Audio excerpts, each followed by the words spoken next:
बॉलीवुड शब्द बहुत खराब है। ऐसा क्यों बोल रहे हैं आप? ये तिरस्कार है। हॉलीवुड को कॉपी कर रहा है तो क्यों ना इसको बॉलीवुड कहा जाए। ये नकलची है कि हमको कर्मा बनानी है, हमको राम लखन बनानी है, हमें सौदागर बनानी है, इसके सीक्वल बनाने हैं। परदेस, Karz, Saudagar, Khalnayak, hero and the list goes on. ऐसे आइकॉनिक पिक्चर के डायरेक्टर आज मेरे साथ हैं Subhash Ghai ji. Welcome to Bollywood now sir. धन्यवाद। आपका मतलब बॉलीवुड पे क्या टेक है, इन जनरल बॉलीवुड पे? सबसे बड़ा टेक है कि बॉलीवुड शब्द बहुत खराब है। ऐसा क्यों बोल रहे हैं आप? ये तिरस्कार है। मैं आपको बताता हूँ, राम लखन फिल्म रिलीज हुई थी 1986 में। तब मैं बीबीसी में गया, तब लंदन पहुंचा तो बीबीसी में प्रोग्राम आ रहा था हमारे ही राम लखन के प्रीमियर के बारे में कि सुभाष घई ने इतना बड़ा राम लखन का प्रीमियर किया और वहाँ पर ये था, वहाँ पर लोग सूट पहन के प्रीमियर में आए और ये पार्टीज़ की और एकदम ऐसा लग रहा था कि हम किसी ऑस्कार अवार्ड फंक्शन में हैं। और इस तरह से वो हमको कॉपी करते हैं अपनी पार्टीज़ के तौर पे। टाइयाँ पहन के आते हैं, बोझ पहन के आते हैं, लड़कियों के हाथ में पर्स दिखाए उसने वो शॉर्ट्स दिखाए शूज़ के, लेडीज़ के पर्सेस के, ज्वेलरीज़ के। तो मेरे को बहुत दुख हुआ। फिर जब उसने आखिर में बोला कि अगर मुंबई सिनेमा हॉलीवुड को कॉपी कर रहा है तो क्यों ना इसको बॉलीवुड कहा जाए। ये नकलची है। तो जब बॉलीवुड उन्होंने शब्द यूज़ किया, हालांकि मैंने ऑब्जेक्शन भेजा उनको, लेकिन जब मैं इधर आया तब तक बॉलीवुड वो एक कॉइन बन चुका था। आज आपकी डिक्शनरी में आ गया है। उन्होंने किया तिरस्कार और आपने किया उसको स्वीकार और अब बन गया ये पुरस्कार। तो अगर आपको मौका मिले बॉलीवुड को रीनेम करने का तो आपके माइंड में कोई Mumbai film industry, Hindi film industry, Telugu film industry. लेकिन बॉलीवुड ऐसे बॉलीवुड बोलते हैं कैसे? इसमें साउथ भी अब कहीं ना कहीं इंक्लूड हो जाता है, सब आ जाते हैं। तो अगर हम हिंदी फिल्म इंडस्ट्री बोलेंगे तमिल इंडस्ट्री बोलेंगे तो क्या तो सिर्फ वो स्पेसिफिक वहाँ की हुई, भाषा की तमिल ना, की तो हुई। भाषा के हिसाब से तो फिल्में हैं हमारी 5 भाषाओं में फिल्में बनती लेकिन हैं। सबको अगर एक साथ लाना है तो क्या करेंगे? इंडियन फिल्म इंडस्ट्री, भारतीय सिनेमा जो था हमेशा। भारतीय सिनेमा साउंड गुड। ये भैया 1947 से भारतीय सिनेमा ही चल रहा है। बट अभी अब जेन जी के हिसाब से बॉलीवुड है तो आप बट जेन जी जो है, जेन जी को आप पढ़ा भी तो सकते हैं कि भैया ये तुम्हारी इंसल्ट हुई है, इस शब्द को तुम यूज कर ये रहे हो। पता ही नहीं है स्टोरी किसी को क्या तो एक्चुअली जेन जी को बताइए ना। जेन जी, मेरी बात सुनो, मेरी बहन जी ने कहा है जेन जी को कि ये तिरस्कार किया गया था बॉलीवुड का शब्द कह के। आप बोलिए Hindi cinema, Marathi cinema, Bengali cinema. ठीक है, धन्यवाद। ठीक है, अब से भारतीय सिनेमा कहूंगी मैं। जी हाँ, ये चेंज हम लेकर आएंगे अब। जो हमारे भारतीय सिनेमा के पुरस्कार मिलते हैं, राष्ट्रीय जिनसे मिलते हैं, भारतीय सिनेमा कहते हैं। फेस्टिवल में भी भारतीय सिनेमा कहते हैं। आपने कभी देखा कि गवर्नमेंट का जो गोवा प्रोग्राम होता है फेस्टिवल में कभी लिखा हो बॉलीवुड? ऐसा नहीं लिखते। ये तो गाली है। वो भी सोचे नहीं बेचारी ये क्या हो रहा है। आपकी कोई भी आइकॉनिक मूवी का अगर सीक्वल निकालना हो आपको तो वो कौन सी होगी? भैया मेरे पास तो भरमार है, पूरा स्टॉक है। पूरे स्टूडियोज, प्रोड्यूसर्स लोग आ रहे हैं कि हमको कर्मा बनानी है, हमको राम लखन बनानी है, हमें सौदागर बनानी है, इसके सीक्वल बनाने हैं। तो कब हम देखने वाले हैं कोई आइकॉनिक सीक्वल? जब हमारा उनका सौदा हो जाएगा आपको अनाउंस कर देंगे हम लोग। ठीक है। लेकिन मैं नहीं बनाऊंगा रीमेक, क्योंकि मैं हमेशा ओरिजिनल सब्जेक्ट अपने सोचता हूँ, अपनी कहानी गढ़ता हूँ, अपनी फिल्म बनाता हूँ। तो जो मैं फिल्म डायरेक्ट करूँगा वो फिल्म मेरी नहीं होगी। और मैं कर रहा हूँ एक फिल्म, ये भी मैं आपको बता देता हूँ। लेकिन जो ये सीक्वल बनेंगे ये सब हम प्रोड्यूस करेंगे मुक्ता आर्ट्स में। प्रोडक्शन हो गए, क्योंकि सीक्वल भी अच्छे लगते हैं। आज से नहीं, 1980 से में भी गॉडफादर 1 आई, गॉडफादर 2 आई, आज गदर देखो कितनी अच्छी चल रही है। तो लोग पसंद करते हैं कि उस नॉस्टैल्जिया के जो कैरेक्टर थे, जैसे खलनायक का कैरेक्टर है आपका बल्लू बलराम, उसको देखना चाहते हैं। फिर से आए बल्लू बलराम, 20 साल के बाद कैसे लगता है, वो कैसे बिहेव करता है।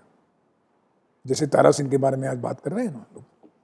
तो we should do that, we should remake, we should make sequel also.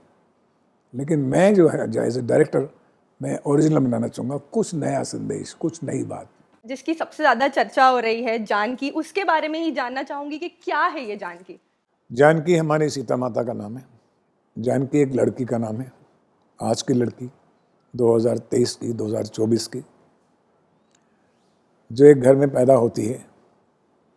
4 साल की होती है, 8 साल की होती है, 25 साल की होती है।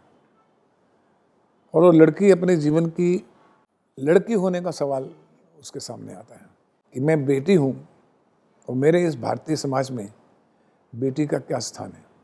वो जान के ये सवाल पूछती है कि मुझे पराया धन क्यों समझा जाता है, क्योंकि मैं तो बेटियों को देखती हूँ, बहुत सी बेटियों को देखती हूँ कि वो माता पिता के मरने के समय तक उनका साथ देती हैं, बेटे छोड़ देते हैं। लेकिन ये कौन सी प्रथा है जिसमें उसको पराया धन कहा जाता है? बेटी को बेटा क्यों कहा जाता है, बेटे को बेटी क्यों नहीं कहा जाता? और लड़की कैसे उस तूफानों से लड़ते लड़ते लड़ते हर एक से सवाल करते करते पूछती है, तुम बताओ तुम बताओ तुम बताओ। मैं तुमसे पूछती हूँ, माँ बाप से पूछती हैं, पड़ोसियों से पूछती है, स्कूल टीचर से पूछती है, गवर्नमेंट से पूछती है, इस समाज हर जगह पूछती है। जो वो जवाब नहीं दे सकते तब ये जवाब देती है। जानकी एक बड़े बोल्ड लड़की की कहानी है जिसको उसके माता पिता ने छोड़ दिया था। जब माता पिता ने छोड़ दिया तो उसने अपना जीवन कैसे संवारा, कैसे संभाला और कैसे वो शिखर पर पहुंची, ये है जानकी। तो ये बोल्ड लड़की की कहानी के लिए आपने डीडी नेशनल क्यों चूज़ किया? आज के टाइम पर तो आई थिंक सब लड़ रहे हैं एक ओटीटी स्पेस में अपनी सीरीज़ या सीरियल को लाने के लिए। उस दौर में आपने डीडी नेशनल चूज़ किया, इसके पीछे की वजह क्या है? मैं समझता हूँ कि जो डीडी नेशनल है या दूरदर्शन है वो सबसे बढ़िया चैनल है। जो फिल्म मेकर अपनी कहानी सुनाना चाहता है, अपनी कहानी कहना चाहता है, उसको दूरदर्शन ही जाना चाहिए। क्योंकि ये जो चैनल्स हैं ये कॉमर्स है, ये कमर्शियल है। इसमें तो कॉमर्स ने आपका गला घोट देगा। आपका जो कलाकार है, आपका जो कथाकार है, आप जो कहानी कहना चाहते हैं, जो कैरेक्टर्स बताना चाहते हैं, जो समस्या, जो सोशल मैसेज देना चाहते हैं, उसका गला यूं बांध दिया जाता है। टीआरपी नहीं आ रहा है, ये सब लोग टीआरपी के मारे हुए हैं। मैं भी इनके साथ काम करूँगा लेकिन अपनी शर्त पे काम करूँगा। मैंने दूरदर्शन के साथ इसलिए काम किया कि उन्होंने मुझे इज्जत दी, उन्होंने मुझे बुलाया और कहा कि हम चाहते हैं कि आप जैसे फिल्म मेकर हमारे दूरदर्शन में आएँ और एक अच्छे प्रोग्राम दें। दूरदर्शन सरकारी है, दूरदर्शन को इस बात के लिए दूरदर्शन को कि हमारा प्रोग्राम अच्छा होना चाहिए, देश को, समाज को मैसेज अच्छा पहुंचना चाहिए। उनको सेक्स वायलेंस की ज़रूरत नहीं पड़ती, उनको नग्नता की ज़रूरत नहीं पड़ती। जो अच्छी कहानीकार होते हैं वो नग्नता का सहारा नहीं लेते, वो मर्डर कहानी उसका नहीं लेते हैं। हमने भी कर्ज बनाई, मर्डर मिस्ट्री बनाई ना, कहीं लगा आपको उसमें? तो प्रोग्राम स्वच्छ प्रोग्राम बनाने के लिए, तंदुरुस्त प्रोग्राम बनाने के लिए, एनर्जेटिक प्रोग्राम, ड्रामा दिखाने के लिए आप और भी बहुत सी चीज़ें कर सकते हैं। तो मुझे सबसे बड़ी खुशी है कि दूरदर्शन जो है प्रसार भारती वो रीवैम्प हो रहा है, वो एक नया रूप लेके आ रहा है और बहुत शीघ्र आएगा। आप 1 साल में देखिए, 2 साल में देखिए, क्योंकि उनकी इच्छा है। तो क्या आपको लगता है कि कहीं ना कहीं हमारी इंडस्ट्री या डायरेक्टर्स या फिल्म मेकर्स उस रूरल एरिया को भूल गए हैं कि हम उनके लिए कंटेंट क्रिएट ही नहीं करते हैं? हम आज का जो कंटेंट है, जैसे कि आपने मेंशन किया वॉयलेंस, सेक्स, इसके बारे में हम ज़्यादा देखते हैं। तो क्या आप हम ये कह सकते हैं कि उनको हम सोच ही नहीं रहे, उनके लिए कोई कंटेंट ही नहीं बन रहा है आज के हमारे टाइम पे? फिल्म मेकर नहीं भूले हैं हमारी ज़मीन को, हमारे फिल्म मेकर नहीं भूले हैं कि गाँव को, भूल गए हैं आपके स्टूडियोज़, भूल गए हैं जो इन्वेस्टर्स हैं। उनको लगता है कि मेट्रो में होना चाहिए, क्योंकि बड़े शहरों के अंदर क्रिटिक्स होते हैं, उनकी टीआरपी का ड्रामा, मार्केटिंग का ड्रामा इस तरह से होता है। हमारे फिल्म मेकर जो अच्छे फिल्म मेकर हैं उनको मालूम है कि मैं भारतीय हूँ, भारतीय ज़मीन से जुड़ा हूँ, भारतीय कल्चर से, भारतीय एथिक्स से और भारतीय एथनिक्स में, यही मेरे सब्जेक्ट हैं। मैं यही कहानी बताऊँगा। जो जेन्युइन फिल्म मेकर हैं वो कभी भी ऐसा नहीं करेंगे। पर क्या ये रेस में शामिल होने के लिए कहीं ना कहीं फिल्म मेकर्स को भी पीछे छोड़ने पड़ते हैं अपने एथिक्स को, कि उस स्टोरी को नहीं फॉलो करेंगे, अब मेट्रो पे ही आना पड़ेगा एट द एंड? मेट्रो में जाइए ना, कौन कहता है? अगर मुझे अमेरिका में जाके शो करना है, अगर अमेरिकन फिल्म बनानी है तो मैं अमेरिकन ऑडियंस के लिए बनाऊंगा, क्यों नहीं बनाऊंगा? मैं अमेरिकन ऑडियंस के लिए बनाऊंगा, तो उनका नैरेटिव पकड़ूंगा कि ये इस तरह से कहानी समझते हैं।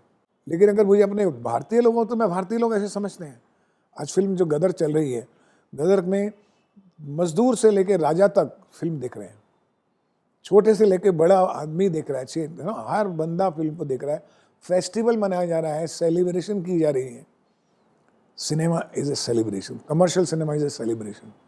ये विवाद संवाद वो नहीं है, ये एक फेस्टिवल है। तो जब आप ये बना रहे थे उस दौरान आपको ऐसा लगा कि जानकी को देख कर रूरल एरियाज़ में बदलाव ज़रूर आएगा, बिकॉज सिनेमा या सीरियल्स बहुत इन्फ्लुएंस करते हैं हमें, कहीं ना कहीं तो इन्फ्लुएंस करते हैं। हम कितना भी बोले कि नहीं मैं इन्फ्लुएंस नहीं होती हूँ थिएटर से या सिनेमा से, लेकिन हम होते हैं। तो क्या जानकी देख के रूरल एरियाज़ में वो बदलाव आएगा और ये रेवोल्यूशनरी सीरियल साबित हो सकता है कि वहाँ के लोग सोच बदल लें अपनी इसको देखकर? मैं बम्बई में रहता हूँ। बम्बई में बहुत से मिलियनर हैं जिनको मैं जानता हूँ, बड़े बड़े करोड़पति हैं। ये सारे के सारे गांव से आए हुए हैं, सारे के सारे। इनके बुड्ढों को देख लो, दादा को देख लो, सब ऐसे लगेगा अभी गांव से पहुंचे हैं। हिंदुस्तानी आदमी ही रूरल है। किसने कहा कि वो यूरोप से आया है? रूरल हमारे स्वभाव में है, हमारी संस्कृति में है। तो अगर आप रूरल चीज़ें दिखाते हो तो ये नहीं कि वो उसको रिजेक्ट कर देंगे। आप जो कह रही हैं वो ये कह रही हैं कि जो यंगर जनरेशन अभी जो नई नई यूट्यूब से पैदा हुई है, जो इन्फ्लुएंसर बनी है, जो ब्लॉगर बनी है, वो एक नई जनरेशन आई है जिसको कि रूरल से कोई ताल्लुक नहीं है। लेकिन जानकी फिल्म परिवार के लिए है, ब्लॉगर्स के लिए नहीं है जानकी। वो तो ये कहेंगे I know it all, don't tell me that. फिर उसका ठीक है, हमें उनके लिए बनानी भी नहीं है, हमने बनाया भी नहीं है। जब उनके लिए बनाएंगे तो फिर उनकी लैंग्वेज में बात करेंगे।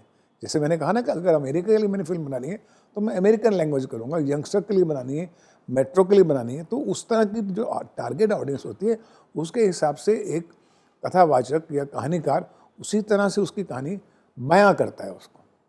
तो क्या यंगस्टर्स के लिए भी आप कुछ बनाने वाले हैं? बिकॉज यंगस्टर 3 प्रकार के हैं, एक छोटे गांव में रहने वाला, एक मिडिल क्लास में रहने वाला, एक बॉम्बे में रहने वाला। आप किस यंगस्टर की बात कर रही हैं, मेट्रो यंगस्टर की या जो समुद्र के किनारे खड़े हुए हैं? मेट्रो यंगस्टर्स मेट्रो जो youngsters, क्योंकि आज आप के टाइम बॉम्बे पे से- रील्स भी बना रहे हैं, प्लस वो मिडिल क्लास फैमिली से भी हैं, स्टडीज भी कर रहे हैं, उन यंगस्टर्स। मैं उनका बहुत सत्कार करता हूँ क्योंकि आज उनको एक प्लेटफॉर्म मिला है कि अपना एक्सप्रेशन कर सकते हैं। मेट्रो यंगस्टर्स जो हैं, they can express, they are doing wonderful job by blogging हो या उनका खुद का एक्सप्रेशन हो, खुद की स्टोरी हो, कॉस्ट्यूम दिखा रही हैं। तो आज हर बच्चे को चांस मिल गया है, पहले तो चांस नहीं मिलता था। ये एक बहुत बड़ा ब्लेसिंग्स आया उनके लिए, मैं बहुत खुश हूँ उसके लिए, ऐसे नहीं है। लेकिन जब आप कहें कि उनकी कहानियाँ सिनेमा तक पहुँचें और जब वो सीरियल बनाने शुरू करें, उसके लिए एक जिम्मेदारी, उत्तरदायित्व तो आपका बढ़ता है। उसके लिए आपको साहित्य पढ़ना पड़ता है, उसके आपके पास आर्टिस्टिक कलाएँ सीखनी पड़ती हैं, 32 कलाएँ सीखनी पड़ती हैं एक कहानी को बताने के लिए। वो आहिस्ता आहिस्ता उनका आएगा। बिकॉज आपने ठीक कहा, वो तो यंगस्टर है ना, मतलब यंगस्टर मतलब छोटे। जब ये 30 साल में पहुँचेंगे, 35 साल में पहुँचेंगे, ऐसी बात नहीं करेंगे। Okay, that was my last. Janaki के लिए आप फैंस को, ऑडियंस को क्या कहना चाहेंगे?